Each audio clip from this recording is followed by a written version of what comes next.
જય માતાજી મિત્રો, આજના આ પવિત્ર વિડીયોમાં આપણે સાંભળવા જઈ રહ્યા છીએ દિવ્ય અને ચમત્કારિક દેવી કવચ. શાસ્ત્રોમાં કહેવામાં આવ્યું છે કે દેવી કવચનો શ્રદ્ધાપૂર્વક પાઠ કરવાથી માતા દુર્ગાની વિશેષ કૃપા પ્રાપ્ત થાય છે. ભય, દુઃખ, રોગ અને નકારાત્મક શક્તિઓથી રક્ષણ મળે છે.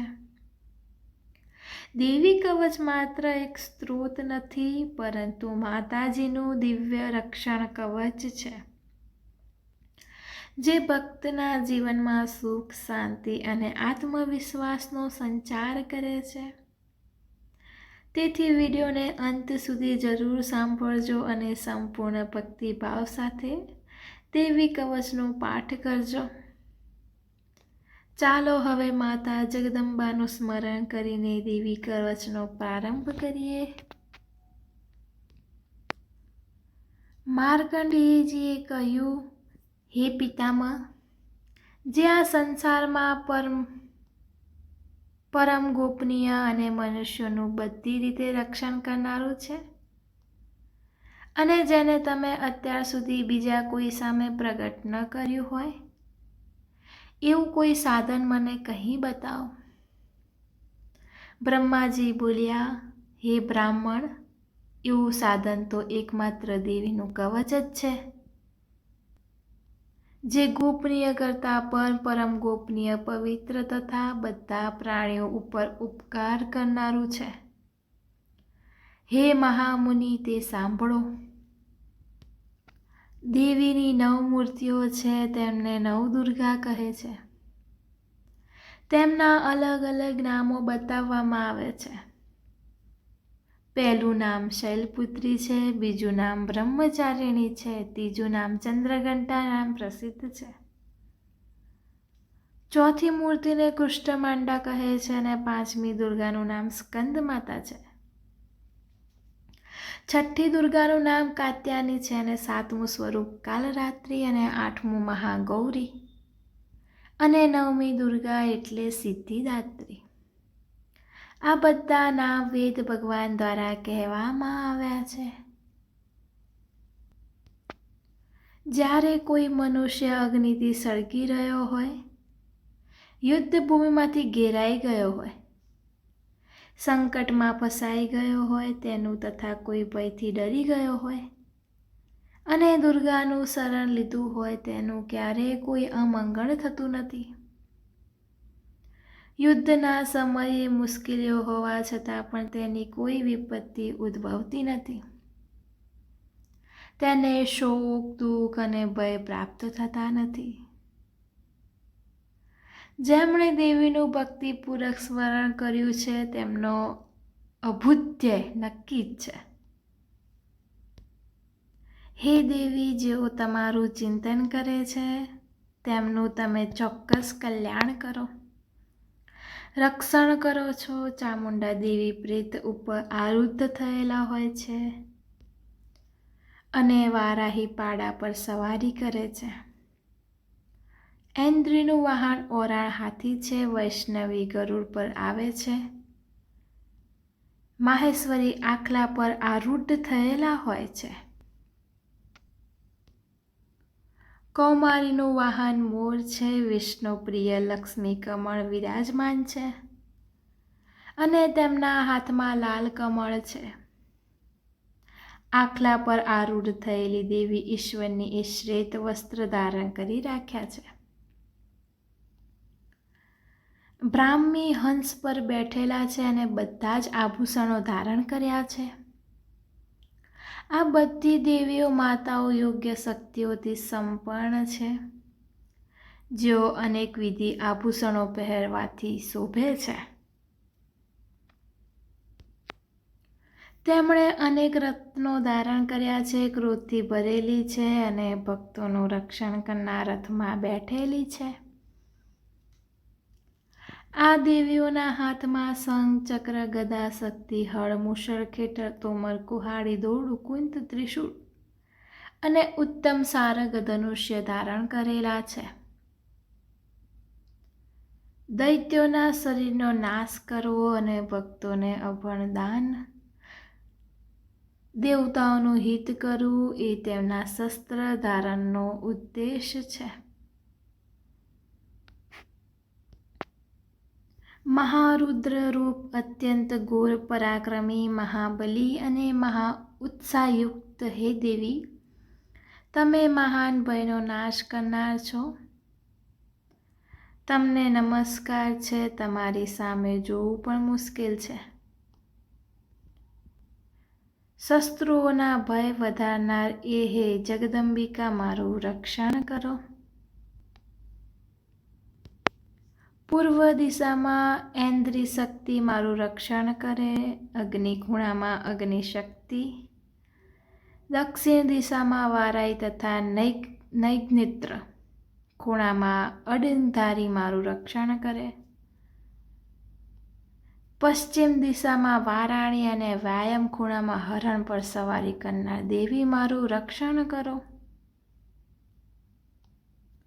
ઉત્તર દિશામાં કુમારી અને ઈશાન ખૂણામાં શૂલધારિણી મારું રક્ષણ કરો.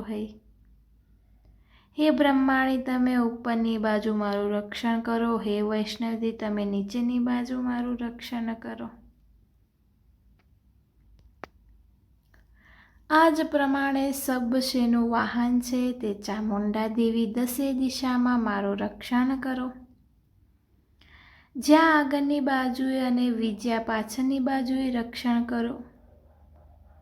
ડાબા ભાગે અજિતા દેવી, જમણા ભાગે અપરાજિતા મારું રક્ષણ કરો. ઉદ્ધોતની શિખાનું રક્ષણ કરે. ઉમા મારા મસ્તક પર વિરાજિત થઈને મારું રક્ષણ કરે. માલાધરી દેવી મારા કપાળનું અને યશવંતી દેવી મારા બ્રહ્મરોનું રક્ષણ કરે. ત્રિનેત્રા ભ્રમરોના મધ્ય ભાગનું અને યમઘંટા જેવી નાસિકોનું રક્ષણ કરે. સખીની બંને આંખોના મધ્ય ભાગનું રક્ષણ કરે અને દ્વારવાસીના કાનોનું રક્ષણ કરે. કાલિકા ગાલોનું તથા સાંકરી કાનોના મૂળ ભાગોથી રક્ષા કરે. સુગંધા નાસિકોની અને ચર્ચિકા દેવી ઉપરના હોઠનું રક્ષણ કરે. અમૃત કલા નીચેના હોઠનું અને સરસ્વતી જીભનું રક્ષણ કરે. કૌમારી મારી દાંતોનું અને ચડિંકા કંઠ ભાગનું રક્ષણ કરે. ચિત્રઘંટા ગળાની ઘંટિકાનું અને માયામાળા તાળાવાળનું રક્ષણ કરે. કામાક્ષી દાઢીનું અને સર્વમંગલા મારી વાણીનું રક્ષણ કરે. નીલગ્રીવા કંઠના બહારના ભાગનું અને અન્નનાલિબાનું કૈબ્રી દેવીનું રક્ષણ કરો. ખંડગીની બંને ખભાઓનું અને વ્રજધારિણી મારા બંને બાહુઓનું રક્ષણ કરો. દંડિની દેવી બંને હાથોનું અને અંબિકા આંગળીઓનું રક્ષણ કરે.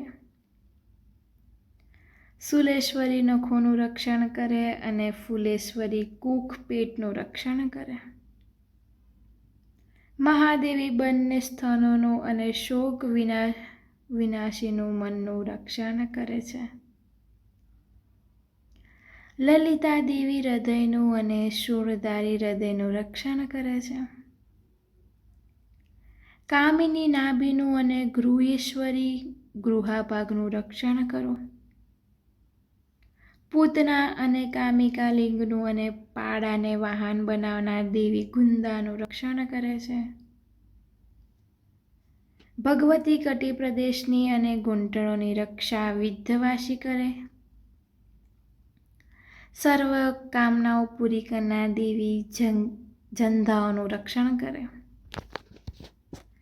નારસિંહ દેવીઓનું પીડીઓનું રક્ષણ કરે. તેજસ્વી બંને પગોના પૃષ્ઠભાગ રક્ષણ કરે. શ્રીદેવી પગોની આંગળીઓનું અને તલવાસીની દેવી પગના તળિયાનું રક્ષણ કરે. પોતાની નિકરાણ દાઢોથી ભયંકર દેખાતા કરાલી દેવી નખોનું અને ઉદ્ધવકેશી દેવીનું વાળનું રક્ષણ કરે. કોબરી રૂવાટીના છિદ્રોનું અને વાઘેશ્વરી ત્વચાનું રક્ષણ કરે. પાર્વતી રક્ત, મજ્જા, વસા, માંસ, હાડકાં અને મેદનું રક્ષણ કરે. કાલરાત્રિ આંતરડાઓનું અને મુકુટેશ્વરી પિત્તનું રક્ષણ કરે છે. પદ્માવતી કમળ કોષોનું મૂળધાર આધાર અને ચૂંડામણી કફનું રક્ષણ કરે છે. જ્વાળામુખી નખોના તેજનું અને અભેદા સમસ્ત સાંધાઓનું રક્ષણ કરે. હે બ્રહ્માણી, તમે મારા વીર્યનું રક્ષણ કરો. હે છતેશ્વરી, મારી છાયાનું રક્ષણ કરો. હે ધર્મધારિણી, મારા અહંકાર, મન અને બુદ્ધિનું રક્ષણ કરો. હે વ્રજ ધારણ કરનાર દેવી, મારા પ્રાણ, અપાન, વ્યામ, ઉત્થાન અને સમાન સંરક્ષણ કરો. કલ્યાણથી શોભતા હે દેવી, મારા પ્રાણનું રક્ષણ કરો. યોગિની દેવી, રસ, રૂપ, ગંધ, સંબંધ અને સ્પર્શનું અને હે નારાયણી, તમે મારા સત્વ, રજ અને તમો ગુણનું રક્ષણ કરો. વારાહી આયુષનું રક્ષણ કરે, વૈષ્ણવી ધર્મનું રક્ષણ કરે તથા ચક્ર ધારણ કરનાર દેવી યશકીર્તિ, લક્ષ્મી ધનનું વિધાનું રક્ષણ કરે છે. હે ઇન્દ્રાણી, તમે ગોત્રનું રક્ષણ કરો. હે ભૈરવી, પત્રીનું રક્ષણ કરો. હે ચંડિકા, મારે પશુઓનું રક્ષણ કરો. હે મહાલક્ષ્મી, પુત્રોનું રક્ષણ કરો. હે સુપ્તા દેવી, મારા પંથનું અને ક્ષેત્રકરી દેવી, મારા માર્ગનું રક્ષણ કરે. હે મહાલક્ષ્મી, રાજદ્વારી કાર્યોમાં મારું રક્ષણ કરો તથા સર્વ બાજુએ રહેલા વિજવા ચારે બાજુ રહીને રક્ષણ કરો. હે દેવી, જે સ્થાન કવચમાં કહેવામાં આવ્યું નથી અને તેથી રક્ષણ વિનાનું છે, તે બધા સ્થાનો તમારા વડે સુરક્ષિત થાય, કારણ કે તમે વિજયાશાલિની અને પાપનાશિની છો. મનુષ્ય પોતાના શરીરનું ભલું ઈચ્છતો હોય તો તેણે કવચનો પાઠ કર્યા વિના એક ડગલું પણ ભરવું નહીં. કવચનો પાઠ કરીને જ યાત્રા કરી. કવચના પાઠથી બધી બાજુથી સુરક્ષિત થયેલો મનુષ્ય જ્યાં જ્યાં જાય છે ત્યાં ત્યાં તેને ધન લાભ થાય છે તથા સઘળી કામનાઓ પર વિજય પ્રાપ્ત થાય છે. તે જે અભિષ્ટ વસ્તુનું ચિંતન કરે છે તેને તે અચૂકપણે પ્રાપ્ત કરી લે છે. તે મનુષ્ય આ પૃથ્વી ઉપર અતુલ વૈશ્વર્ય પામે છે. કવચથી રક્ષાયેલો મનુષ્ય નિર્ભર થઈ જાય છે. યુદ્ધમાં તેમનો પરાજય થતો નથી તથા તે ત્રણેય લોકમાં પૂજનીય બને છે. આ દેવી કવચ દેવતાઓને પણ દુર્લભ છે. જે આ કવચનો દરરોજ 3 સંધ્યાએ શ્રદ્ધાપૂર્વક પાઠ કરે છે તેને દેવી કલા પ્રાપ્ત થાય છે તથા તે ત્રણેય લોકમાં પરાજિત થતો નથી. એટલું જ નહીં, તે અપમૃત્યુથી રહિત થઈને 100 કરતાં પણ વધુ વર્ષ જીવે છે. તેની શીતળતા, કોઢ વગેરે રોગ થતા નથી અને થતા હોય તો નષ્ટ થઈ જાય છે. ભાગ, અફીણ, ધતૂરો વગેરેનું ઝેર કે સાપ વગેરેના કરડવાથી, ચડતું ઝેર, અહીં સર્પનું ઝેર અને તેલના મિશ્રણથી બનેલું કૃત્રિમ ઝેર, આ બધા પ્રકારના ઝેર ઉતરી જાય છે અને તેની અસર થતી નથી. આ પૃથ્વી ઉપર મારણ, મોહન, વશીકરણ પ્રયોગો છે તથા આ પ્રકારના જેટલા મંત્રો, યંત્રો વગેરે છે તે બધા આ કવચને હૃદયમાં ધારણ કરી લેવાથી તે મનુષ્યના દેખતા જ નષ્ટ થઈ જાય છે. એટલું જ નહીં, પૃથ્વી ઉપરના વિચારનારા ગ્રામ દેવતા, આકાશ અને પાણીમાંથી ઉત્પન્ન થતા ઉદ્દેશ્ય માત્રથી સાધી શકાતા દેવો પોતાના જન્મની સાથે જ પ્રકટ થતા દેવતા. આવું કુલ દેવતા કંઠમાળા જેવા રોગો, ડાકણ શાકણ, આંતરિક્ષમાં વિચરિત મહાન શક્તિઓ, ગ્રહો, ભૂત, પિશાચ, રાક્ષસો, બ્રહ્મ, રાક્ષસ, વિતાવળ, ભૈરવ વગેરે અનિષ્ટકારી દેવતાઓ પણ જો હૃદયમાં કવચ ધારણ કર્યું હોય તો તે મનુષ્યના દેખતા જ ભાગી જાય છે. કવચ ધારણ કરનાર મનુષ્યની રાજા તરફથી સન્માન અને વૃદ્ધિ થાય છે.